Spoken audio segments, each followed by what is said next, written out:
All right, we're going to go ahead and get things started. So thanks everyone for joining today for the live virtual demo of the OsmoTECH HT, the 96 well plate based osmometer. I will be your moderator today. My name is Carly. I'm the Instrument Inside Sales representative and I cover all of North America. So you may have been interacting with me in the past or might interact with me in the future. And today I'm joined by Rick Zampa, who's our application specialist, and he will be performing the demo today. All right, so just a little bit of housekeeping for today. You'll find the chat button just at the top of your screen, and you're able to answer questions throughout the presentation. We'll take a few pauses throughout to answer some questions, but otherwise there will be a full Q&A session at the end. Also, if you have any issues throughout the presentation as well, feel free to enter those in the chat and we'll try to resolve them as soon as possible. And no problem. And with that, I will kick it over to Rick. Thank you, Carly, very much. My name is Rick Zampa. As Carly said, I'm the application specialist. I've been with the organization 27 years, numerous roles within the organization and opportunities to work with a number of different people throughout the organization. So taking on this role here as application specialist right now. So let's get started with a little bit of overview of Advanced Instruments and who we are. So we're a 65-year-old or older company that started our business on osmolality testing. We've been the leaders in osmolality testing for the entire time. We've developed the most comprehensive line of osmometers for the biotech, clinical, and food industries. We also have a cell line development technology we purchased last year, or a couple of years ago, and a liquid handling quality assurance system that was recently purchased. We're dedicated to increasing productivity, ensuring quality in the biopharmaceutical industries. We are headquartered in Norwood, Massachusetts, which is just outside of Boston. We have an office also in Westbrook, Maine, and we have one in the Winborne in the United Kingdom. We also are experienced in developing analytical instruments and delivering value to our customers, but we also have over 90 distributors across the world to be able to manage your business regardless of where your facility is located. I know we're talking to the North American customers this afternoon, but I'm sure you have colleagues around the world and we can support them as well through our organizations, throughout our distributor organization around the world as well. So thank you. Okay. Advanced Instruments currently offers 4 different product lines that are utilized in biopharmaceutical space. Today, we will focus on the OsmoTECH products or osmometers, and which is the only osmometer that is specifically designed for customers in the biopharmaceutical marketplace. They are optimized for testing of biological samples such as cell culture media, buffers, and aqueous drugs products. We also offer Solentum products. Oops, that went too far. Sorry about that, folks. My buttons are not working right. We also offer the Solentum instruments and reagents for cell line development. We have the Inoximet product, which is for anaerobic bacterial culturing. And we have the Artel instruments for pipette and automated liquid handling calibration. All 4 product portfolios are supported by our own dedicated Advanced Instruments trained field service engineers. We have service contract options available for you to maintain the equipment, prevent disruption to your work so that you could prevent disruption to your workflow. Specifically for our OsmoTECH users in biopharma, we offer qualification and validation services to assure regulatory compliance and help get your instrument up and running quickly. Okay, so now let's focus a little bit on the OsmoTECH osmometers. Let's discuss some of the applications of osmolality testing in biological development and manufacturing processes. Starting with the cell line development and through cell culture scale-up, osmolality can be used to confirm the concentrations of medias, feeds. It can help you gain insight into optimizing your scale-up steps. In downstream in your purification workflows, osmolality is used to confirm buffer concentrations, help ensure buffer exchange, measure the concentration of the drug substance, and finally, in formulation and fill, there's a way to develop. And finally, in formulation from development through fill and finish, osmolality is a critical attribute that provides valuable information about the identity, safety, purity, and stability of the drug products. Finally, for injectable drugs, osmolality is critical to the final solution, as you want to have it in the physiological range to ensure that you don't have any irritation at the injection site, or to ensure that it doesn't cause any pain to the patient. Okay, so here's just a quick overview of selection considerations when looking for an osmometer. Obviously, you want to have an instrument that's easy to use, of course, that's critical, and performance. You want to have the most precise and accurate instrument in the industry, which is what we developed for you guys here today. Volume requirements, obviously very important. This amount of sample you'll need to use to test, particularly when you're in the formulations or early R&D stages where you don't have as much sample available. Testing time, always want to have it done as quickly as possible. And then depending on where you are in the process, be able to meet your data management and regulatory compliance needs. So the OsmoTECH osmometers are built with biopharmaceutical labs' needs in mind, and were designed as a result of your feedback. The testing process is fast and simple to integrate into any customer workflow. They have flexible data connectivity options, strong data integrity features, and the features are adjustable to your lab's needs. So any of the things we're going to talk about later today in the demonstration is completely adjustable for your process needs and where you are in the process workflow. Finally, we have the OsmoTECH XT instrument, which we're not going to be delving into too much today, but the OsmoTECH XT is an instrument that will go from 0 to 4,000 milliosmoles and improve testing performance with viscous or highly concentrated samples. Finally, the portfolio of osmometers here, it currently supports all the different regional pharmacopoeias, such as European, US, Japanese, and many more. It's important to note, too, at this point, that the European pharmacopoeia is having an update in January 1st of 2024, and it may affect some of you or your colleagues if you're sending products over to the European marketplace from your locations. So the OsmoTECH HT, just a quick overview, 0 to 2,000 milliosmol operating range. This time is 90 seconds. It's a 96 well plate format, and we're going to show that here shortly. Takes 40 microliters for one replicate, or 180 microliters to do a triplicates or 3 replicates. As I said, it supports USP, EP, and JP guidelines. Okay, that's the quick presentation so far. If there's any questions, let me know at this point. Okay. Hello again, everybody. Here we are. We have the OsmoTECH HT instrument. I'm going to give a quick overview of the instrument itself here. First thing you'll notice is a large touch screen display here. And that's the first thing you'll be said. And then just below that, we have the loading deck for the 96 well plates right here. And then just below that, we have the drawer.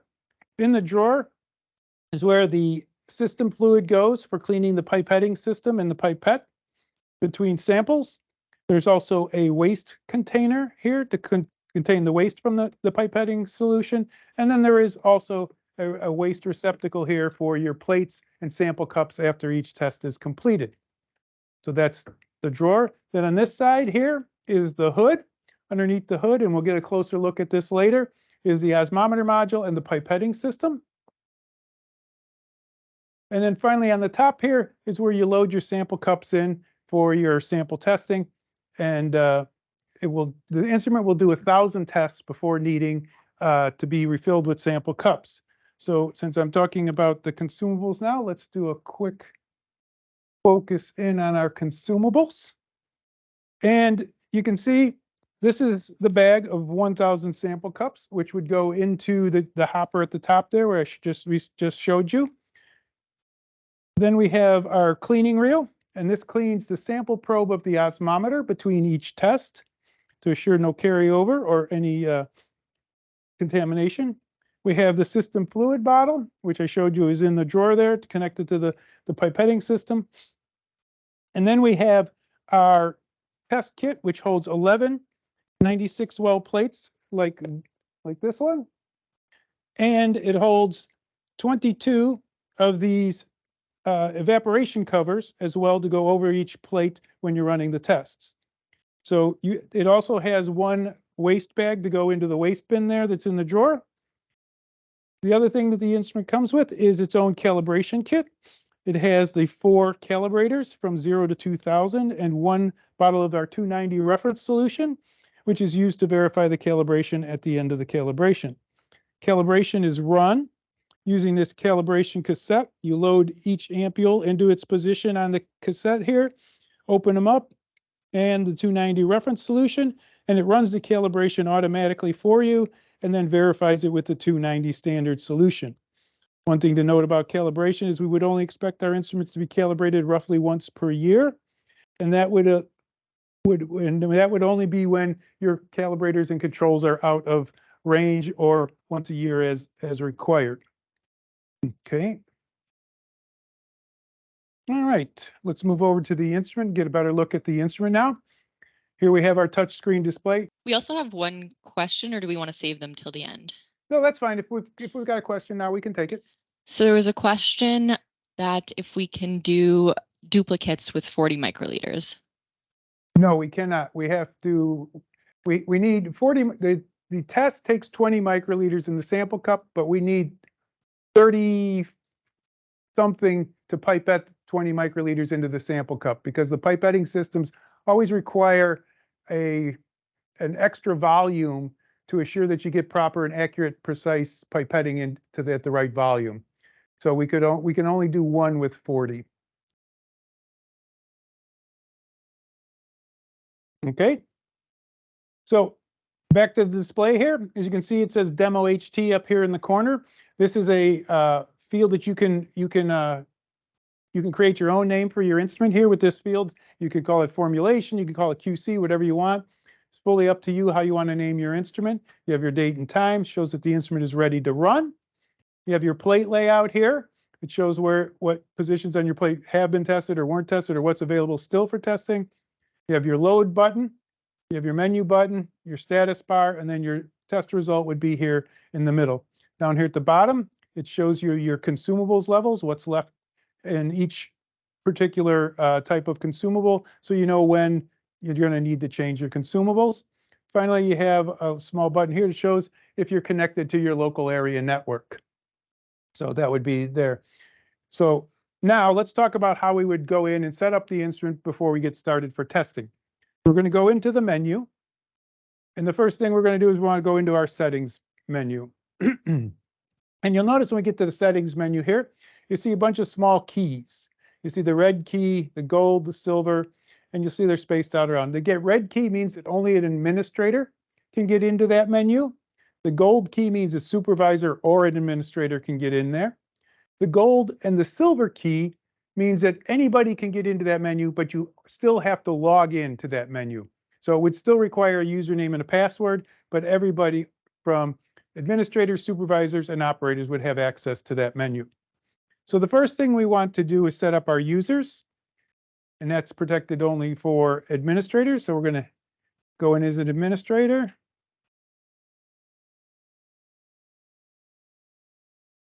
Enter.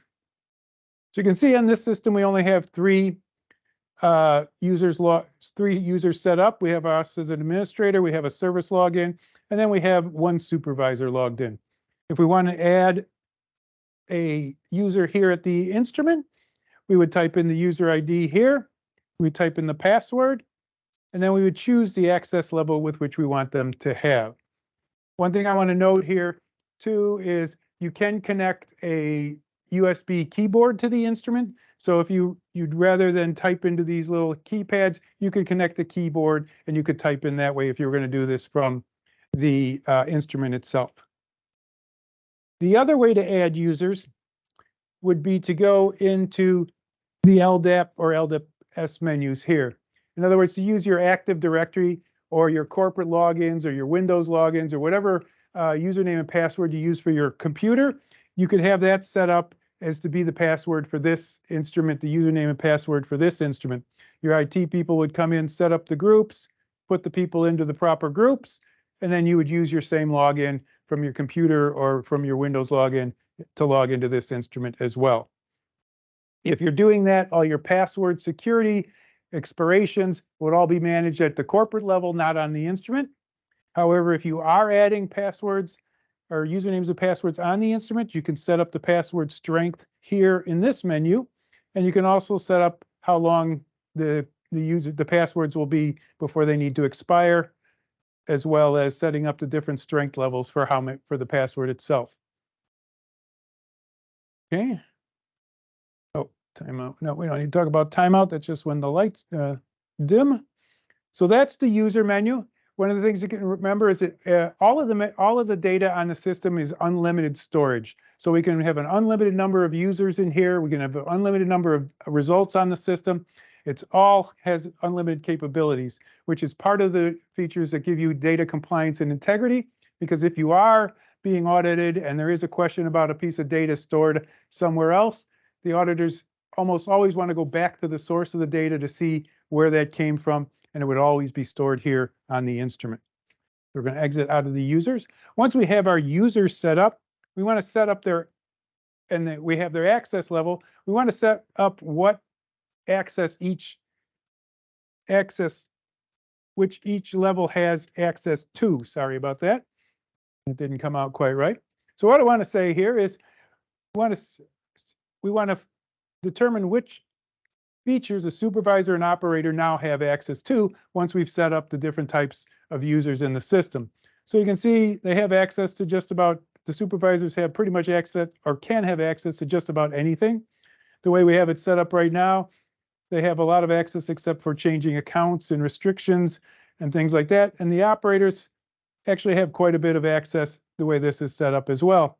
If you wanted to change anything, all you would do is hit the check mark, it would come off. So if I didn't want operators to calibrate, I would uncheck that. I'll leave that on right now. And then that would allow you to set up the levels of access you want each person to have. And this is completely configurable by your organization. So the way we have this set up is there's a lot of access to this instrument. In many other organizations where I've seen instruments set up, there's much less access for supervisors and operators, particularly when you talk about changing dates and times and calibration functions. Oh, that's one other thing. The date and the time also can be connected to your SNTP server so that you get the same time on the instrument as your network, so that you're sure that you're coordinating your time between your instruments and your network time. Okay, testing. We're going to go into testing. It's the next menu. So this is where you set up whether you want to require a user ID and a sample ID for testing, and we have it set up where that is required for our testing. We've also enabled administrators to perform tests. This is something that most companies wouldn't do because the administrator is typically somebody who just sets up the instrument. They don't want them running any tests. So they wouldn't allow administrators to do that. But since we're doing the demos, we would like to have that capability so we can all have complete access to the instrument. The other thing is position display. So you can choose to have it number first or letter first off of the plate. So depending on how you like your layout, you can choose the letter first or the number first when it shows you the position on the plate. Finally, we have auditing here. And what auditing is your ability to comply with 21 CFR Part 11 or EU Annex 11. And what it does is this allows you to choose whether you want to have the results reviewed or approved or both or none. So in this particular case, we don't have any review or approval turned on. However, we could turn on just review or just approval, and then we could choose who has the ability to do those approvals or reviews. The other thing that you can do here is you can turn on comments per signature. So you can require that a comment is put with each signature. You can require a reason for change in settings here. What that is for your audit trail. So for compliancy reasons and data integrity reasons, if a change is made to the instrument, it requires that person who made that change to put a comment in there as to why they made that change to the instrument.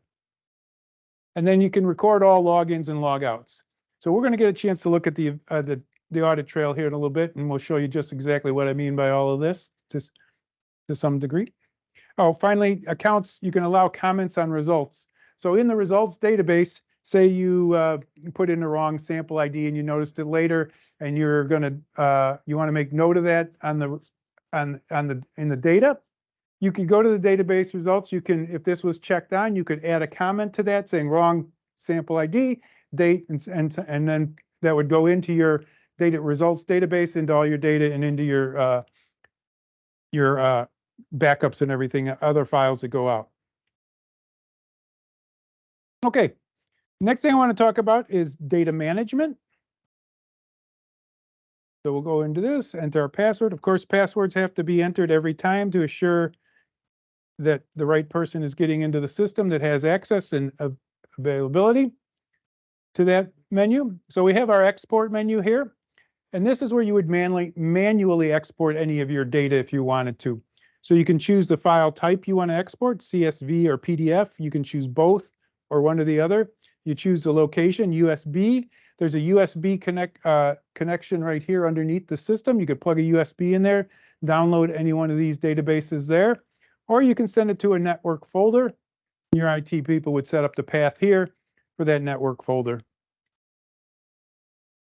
You can export any one of these databases, users, controls, events, or results, or you can export them all. System also has a data backup function. As opposed to the exporting of just the databases, the backup function allows you to back up the data, all the databases, the configuration files, all the users, everything, so that if anything catastrophic ever happened to the instrument, you could load that file back in and you could be back to the point of the last backup.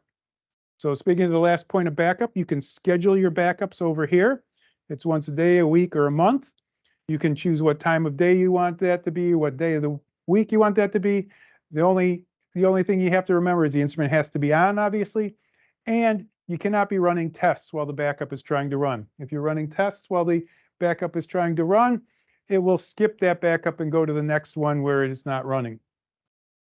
We also have a synchronous backup, which can back up from anywhere from every 5 minutes to every hour. And what a synchronous backup is it is one single backup file. So every 5 minutes, it rewrites the backup file and adds anything new to it at that point in time. The scheduled backup gives you a backup file every time it does a backup. So say you were backing up once a week. At the end of a year, you'd have 52 backup files if you scheduled it once a week. If you're using the synchronous backup, you would have one backup file for that year, because it just keeps rewriting that file. Again, you could send that to a USB port or to a network folder. Import. So this is where you would import the database back into the system if there ever was some type of catastrophic failure. Not something we believe will ever happen, but you can do that from this USB port under here or from the network folder where you're storing the backup files. And then you would restore it to the last backup file date and time. Result export.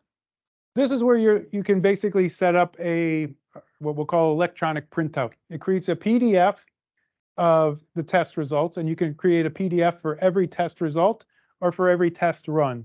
So say you're running 50 tests. If you choose it for every test, you would get 50 PDFs, or you could have one PDF with 50 results on it.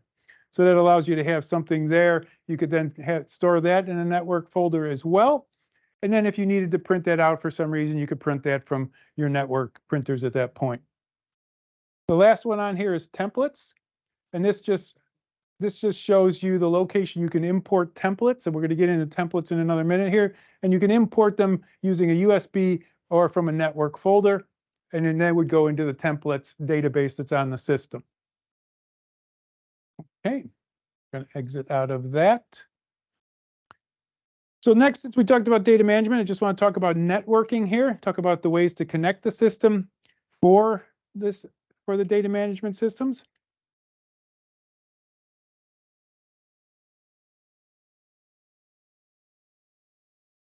So for our networking connections, we have a LAN network, obviously a local area network. And this is where you would set up your network so that you could set up those network folders so that you could have everything sent to whatever network folders you wanted to. Again, IPT people would take care of that for you. We also have an OPC-UA connection. OPC-UA connection gives you a little bit more control of the instrument if you're going to use that. It allows you to stop and start the instrument remotely. It allows you to send data to the instrument remotely and send files to the instrument like templates. So it gives you a little bit more control of the instrument from a remote location than a LAN network is strictly for downloading data from the instrument to the network. Finally, we have the web server. What this is it's, if this was connected to a network, you would have a web address, or your IT people would assign an address to it. Once that address is assigned, you could sit at your desk, you could log into that web address, and you could view the data on the instrument from a remote location, or from your phone or wherever. You could type that in, you could see. So if you were out of the laboratory and the instrument was running a full plate 96 tests, you wanted to see how it was going, you could log in to this web address and you could see the test results as they were being run. Okay, we get users. Okay, let's just talk quickly about controls.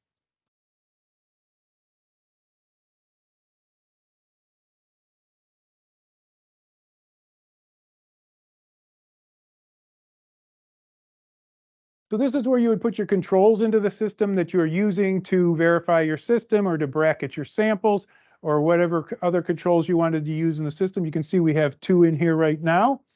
And what this allows you to do is not only to look at your controls, but you can then chart your controls. No data. Okay, let's try the other one. No data there. Okay, I thought there was data in here. Anyways, if you had data in here for any of these controls, you would be able to chart it and then watch if there's any trending of those controls. What you would want to do then is see if you're trending high or low, or see if you're getting good accuracy. This would be one indication as to whether you would need to calibrate the instrument. Again, we don't believe calibration should be needed much more than once a year, but it's a way to track that with the data you have here. The other thing you can do here is you can set an action limit on the system. So what this allows you to do is if you're going to set a warning, let's say, you choose 1 standard deviation, 2 or 3 standard deviations, and you say if that control is out of that range, I want to issue a warning, or you can actually stop the instrument from running at that point. So if you decided that if your controls were out of range, you didn't want to run any tests, you could set this up, and if you ran your controls first in your plate and they were out of range, it would stop the test from running, issue a warning on the screen, and then you'd have to go in and take care of whatever the situation was. I'm not going to change that now, but that's an action limit. You can add controls easily here, and you can edit controls. You can delete them. Again, all the databases have unlimited storage, so you can just keep adding controls as necessary. Okay, so controls, data management system. Okay, so that's everything on this screen here. 2 things I want to talk about before we move on to the actual demonstration of how the instrument works is, one, I mentioned templates and loading templates into the system. So we'll enter into this menu, and this is where you would set up each plate and what samples are in the plate, how those samples are loaded, what they are, if they're samples, so the purple shows it's a sample. If it was a control, it would be blue. So what you're able to do here is set up a template based on your type of testing. So maybe you're doing 48 tests, you would do half the plate, you would set them all up, you would put the sample IDs in. So if you were to do your own here, you could do it. You could do it manually here, then you would tell it to enter the sample IDs, and you could save it. And then you could tell if it was a control, it would change it to blue if it's a control that's in the system already. So if it was a control that's built into the system and you put that sample ID in, it would automatically turn it to a blue color for you. So you can do it that way, or as I said, you can upload these from a network folder or from a USB, and that's the way most of our customers do it. They set it up in an Excel format, or it can also be done in a text format. But the user guide explains how to do that and upload those into the system, which makes it much easier to do the layout and get your sample IDs into the system that way. Again, unlimited data storage. And then the last thing I want to show you before we move on to the actual testing is the events database. And I talked about the audit trail and the ability to have that audit trail available to you, and why that's important for data integrity and security is the audit trail always stays on the instrument. It never leaves the instrument. You can't delete it. You can't alter it. You can't edit it. You can't do anything to it. So all of this data is always stored on the instrument here. And you can see shows I logged into events, I logged into templates, I logged out of templates. So it shows everything I've done over the last few minutes here while talking to you. If I had made any changes, it would show you what the change was, from what state it was in to what it is now, the change I made. It would also show logins and logouts to the instrument and anything else. So all of the data, again, is stored here in the instrument, and it stays on the instrument. It can't ever be deleted or edited or changed at all. And that goes for the audit trail and the results database. Obviously, users and controls, you can take users off or make them inactive. Controls you can delete when they expire. But the important data of results and all the configurations and changes to the configuration of the system are stored on the instrument and can never be deleted or changed. Okay, so I think events results, yep, I think that's where we want to stop there. I already talked about calibration only being needed once a year. So now we're going to move back over to our consumables here, and we're going to prepare to run a test. So what I'm going to do here, first of all, is I'm going to get a pipette tip, and this is a 40 microliter pipette. I'm going to take my reference solution, open that up. I'm going to wet my pipette. And I'm only going to run one test here. So I'm going to put my sample into 1A here. And we're going to do that. So now, excuse my arm there. What we need to do is we need to put our evaporation cover onto the plate. Now I understand there's only one test in there, but we will reuse this plate many, many times in the future. But so you can see it has these two little tabs on the side here, so I can hold on to it. So what I need to do now is turn it over, peel the backing off, and you can see all the little holes, I hope, there. And what I need to do now is align it on the plate. Try and do this without getting too many of my hands in the way here. So I line it on the plate. I want to press it down to make sure I've sealed it well. We have this handy little roller we supply. Just roll that over the top. Make sure you've sealed everything really well. You then remove the tabs on the sides here. And now we're ready to put our plate into our instrument. So back over to our instrument. So now we have our plate here. It has the barcode on it, which you can't see. There we go. We have the plate which has the barcode on it here. The barcode needs to face the back of the instrument for testing because the barcode is read by the instrument, verifies the plate. It will also, if you're going to keep the plates, you're not filling them up, it will remember how many of the positions have already been used. And that way, when you put it back in, it'll know where to start again, or it will know how many empty positions are available so that you can put those in the test. Okay, so I put the plate in. I'm going to hit the load button.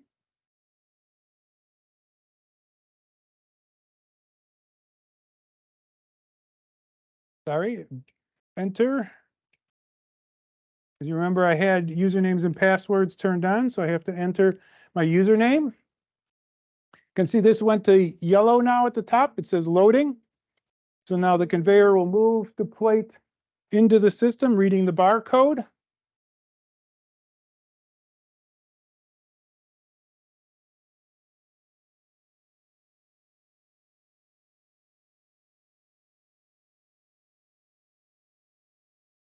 So it's verifying the plate, ensuring that we have the right plate in there.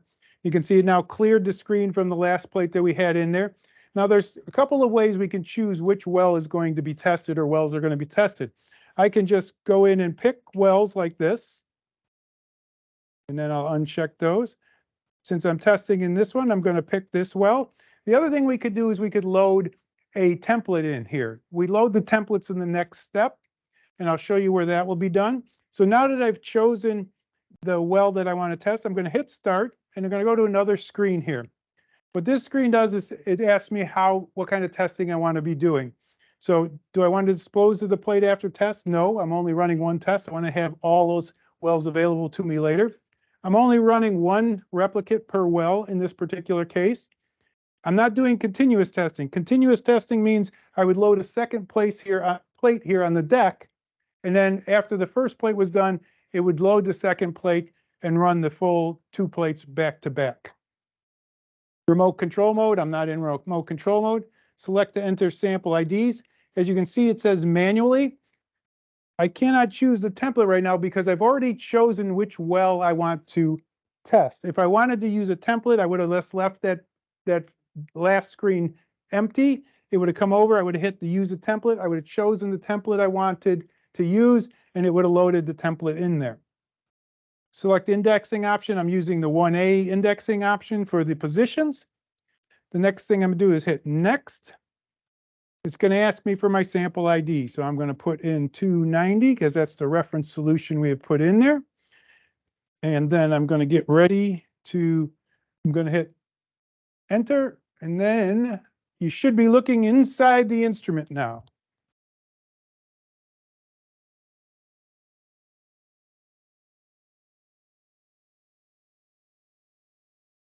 So now you can see the pipette coming into the well. It punctured through the evaporation cover. It's going to go in. It's going to do a wetting so that it wets the pipette just like you would do for good practices with a manual pipette. It's going to draw up the sample now. It's going to move over here. This turntable is going to turn and pick up a sample cup out of this tray here. You see the sample cup move in. It's going to lower into the sample cup and pipette the 20 microliter sample in.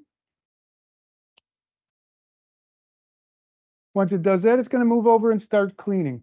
You can see this is the cleaning reel from the sample probe previously.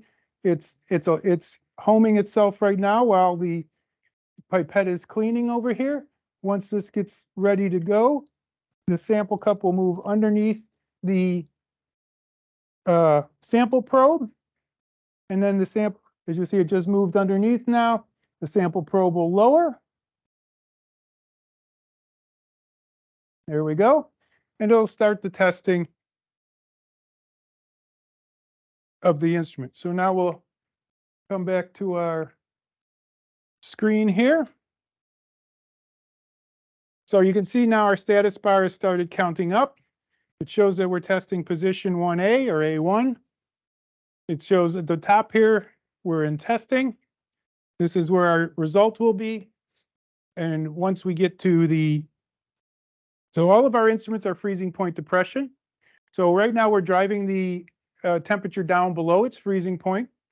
And we're driving it below its freezing point, below 0 degrees C. And once it gets to a set temperature, we're going to initiate the freeze buzz. The sample is still liquid at this point. So you're going to hear that knocking sound that crystallizes the sample. It releases the heat of fusion then. And then once that happens, we wait for it to stabilize. And then we display the result in the results screen. Should knock about right now.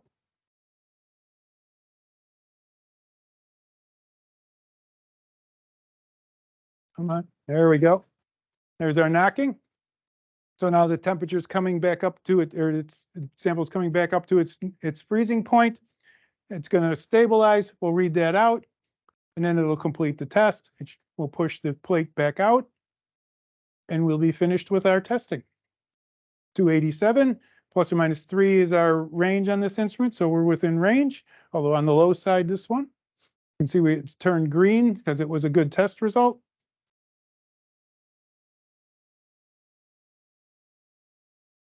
Rick, we have a few questions that came through. Do we want to answer them now? Sure, we can answer some of them now. All right. So one of the questions is, could the samples be recovered for other study after the test? No. Okay. And then same question twice. Can we use any 96 well plate, or does it have to be from your brand? It has to be our plates because the barcode is required to be able to identify the plate and assure that which samples are being used, which wells are being used, and which ones aren't being used, and so that you can reuse the plates. Perfect. Thanks. That's all the questions we have for now. Oh, that was it? Okay, that was quick. Okay, so you saw that the plate came back out here while we were doing that. So we recovered our plate again so we can reload it with more samples. Now, the last thing I want to do here is show the results database, and then we can get to some more questions at the end here. So this is our results database. Again, you cannot edit this, you cannot change it, you cannot delete it. You can only do a couple of things here. One thing you can do is you can choose several test results here, like I did, and you can run statistics on those. And you can see the mean, the standard deviation, and the CV here. You can export that if you want, or you can just exit out. You can see like there are several errors here. Those are just me canceling tests, and it shows you that the test was canceled there. So it shows you the cancel, or it shows you the plate ID that was used. You can also, let's clear those. You clear those by hitting that little button up there at the top. You can also search the database with the little hourglass or the little magnifying glass. You can search by sample ID, user ID, signatures, dates, times, whatever you want to do.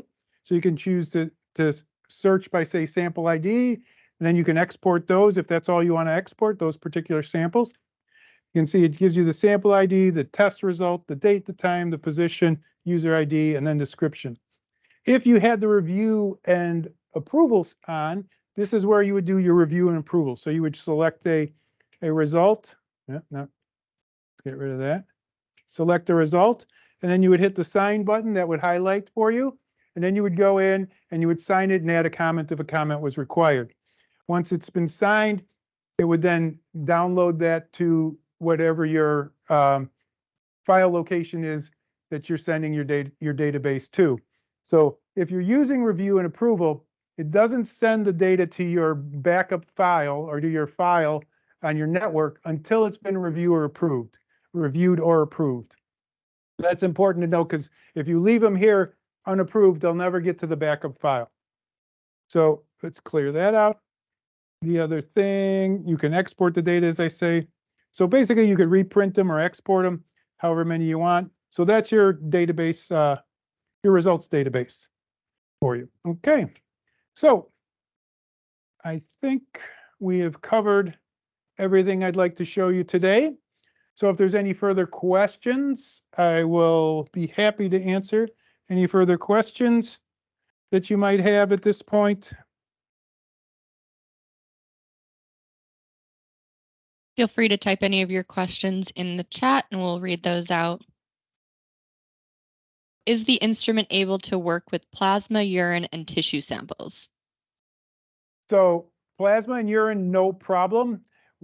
Tissue samples cannot be worked with. Tissue samples, we have to have a liquid sample to test. So we can't work with tissue samples. Thank you. Feel free to type any more questions. And if you do want to ask a question out loud, just raise your hand or type it in the chat, because I think I might have to unmute you for that.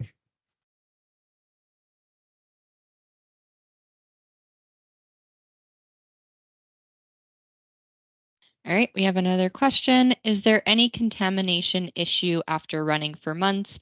I noticed the injection will rinse multiple times before injecting, but if the sample contaminates the syringe, what is the best way to suspect and handle it? Okay, so there is a cleaning procedure for the pipette and the sample probe that you should be doing on a routine basis. I believe it's maybe monthly. But other than that, there's no other maintenance that needs to be done to we've run the testing on the instrument. We've run it with the cleaning solution. We have never seen any contamination issues. with the pipette. If there ever was any type of contamination issues or you suspected contamination issues, we tell you to talk with our technical service people, and they would have a process for clearing that out.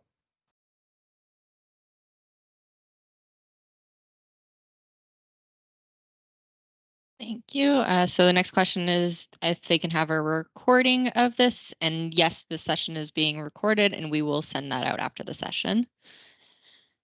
Next question. The plate is reusable until you have used all wells once. Do you have to replace / get a new cover each time? So there's, what did I say, 22 covers in the, yeah, 22 covers. So there's basically, we've set 2 covers per each. But so the answer to that is I've been able to peel it back and replace it. So depending on how many tests you're doing, you can probably reuse a cover a couple of times before it stops sticking well. But I suggest, depending on the number of tests you're running, you might need to replace it, after maybe 2 or 3 times. I suspect if you're only running a few tests at a time, it's gonna need to be replaced at some point because it'll stop sticking well, and you want to make sure you don't have any evaporation.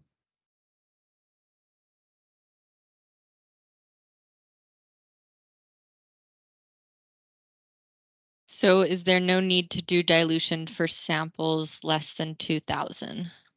That is correct. Anything under 2,000 should be able to be run on here without any difficulties. I will make one caveat to that. It depends on the viscosity of the sample. The pipetting system has a viscosity limit of 30 centipoise, and that's the thickest solution it can pick up. So if you have a very highly concentrated solution or a very viscous solution, even if it has a low osmolality, if it's above that 30 centipoise, then you might need to dilute that.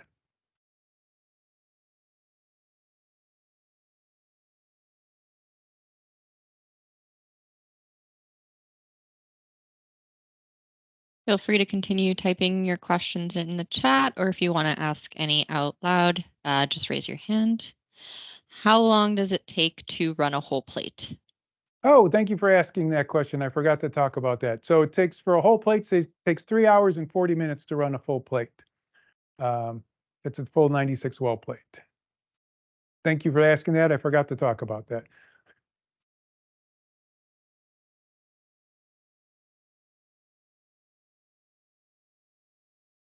Next question, does the particle in the urine affect the test? It won't affect the test results. However, if there's particles in the urine, it could affect the pipetting. And that's something that if there's large particles in the urine, you may want to spin that down to ensure that those particles are not in there, because that could, going to the contamination issue or something like that, that could clog your pipetting system if you're drawing small particles up into it. Thank you. All right, next question. Could you go through the maintenance and maybe estimate the cost that includes calibration and PM? So the maintenance, there's basically very little maintenance. It does most of the maintenance itself by cleaning between the probes and cleaning the pipetting system out after every test itself. Like I said, there's another cleaning step which is used to clean out to do a secondary clean to the sample probe, and that's about a monthly basis. As to the costs of PMs and calibration, I will suggest that you get in contact with your local representative and they can give you that information for a particular system. Perfect. Next question, do you have another model to test samples at 1,500 to 2,000 with 20 samples only without using the 96 well model? The answer is yes. We have the OsmoTECH Pro, which is a 20-position turntable instrument where you could load up to 20 samples at one time, and it also is 0 to 2,000 milliosmoles.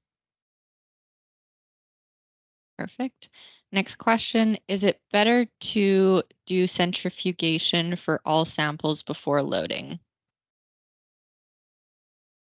It all depends on the type of sample. The majority of the samples that we test in the bio industry don't need centrifugation.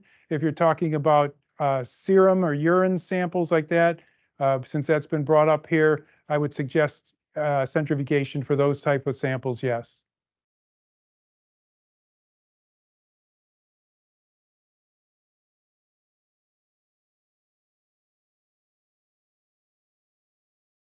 All right, we still have a few minutes left, so feel free to keep typing your questions in the chat, or if you'd like to come off mute and raise your hand and ask a question live.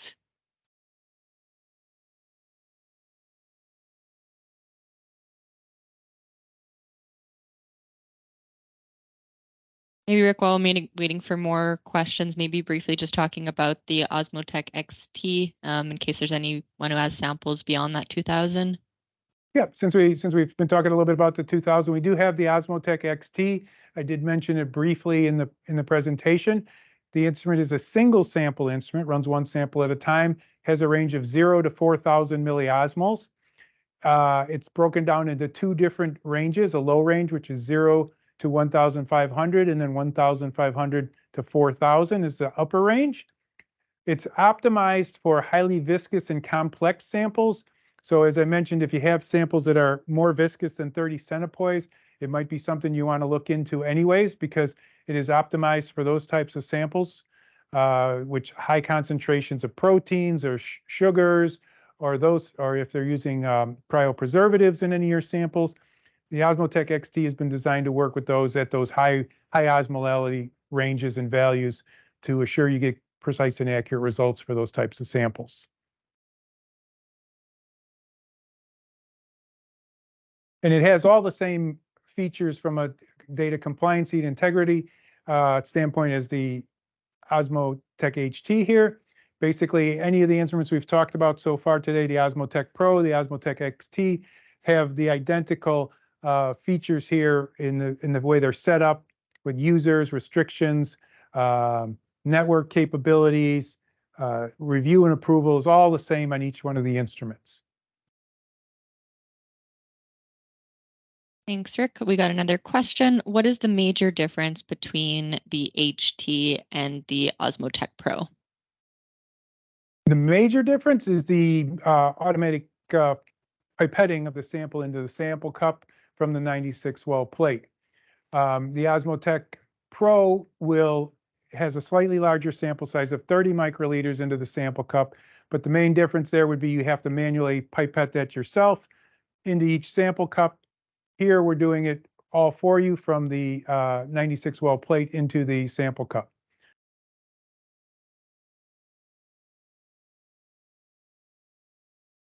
All right. Any more questions?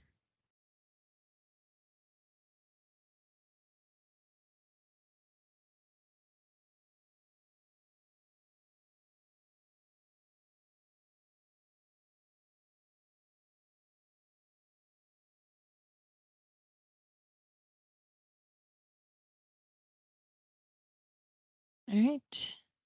Okay. Doesn't seem like there's any more for now. So if anyone has any questions following, we can always follow up with those as well. Yep. Any questions you have, please reach out to either your local account representative, to Carly, and we'll be happy to get you any answers you need. If you'd like further details on any of the other instruments we've talked about, please reach out to your local rep or Carly, and we'll get you that information. So thank you, everybody, for your time today. I appreciate all the questions, and you all have a great afternoon now. Thank you.